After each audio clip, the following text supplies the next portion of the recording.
Hey guys, welcome back to the channel. And in today's video, I'm going to teach you how to hide your apps on your iPhone.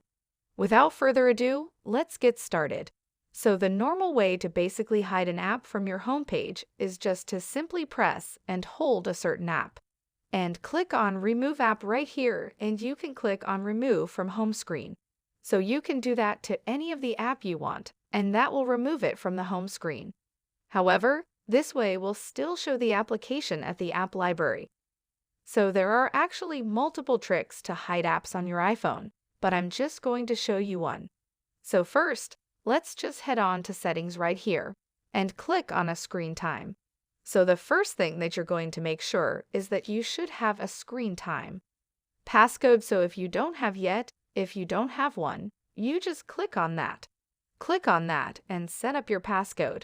Once you have set your screen time passcode, let's just head on to Content and Privacy Restrictions right here and toggle this on. Enter your passcode and click on Content Restrictions. And this focus on this option right here that says Apps. And this is where you can control the apps to be shown on your iPhone. So for example, if you want to hide a certain social media app, you can set it to 4+ to 9+. That means the age of the certain users. So most social media apps have age restriction. So if you set it to 9+ or 4+, that will hide the apps. For example, I'm going to set it at 4+ age, and that will hide the social media apps that I have. So Instagram is not here. Twitter, and is also not within the library, as you can see.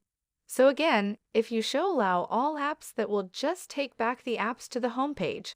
So TikTok is here, Twitter, and the other apps that were hidden.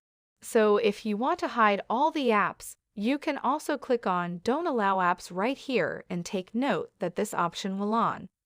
Scramble your homepage. So that is how you can hide apps on an iPhone. So again, if you want to take it all back, just click on Allow All Apps, and all the apps will be back to your homepage and app library. So that is all for this tutorial. Do let us know if this video helped you out, and if you have any questions, feel free to comment them down below. Thank you all for watching, and have a great day.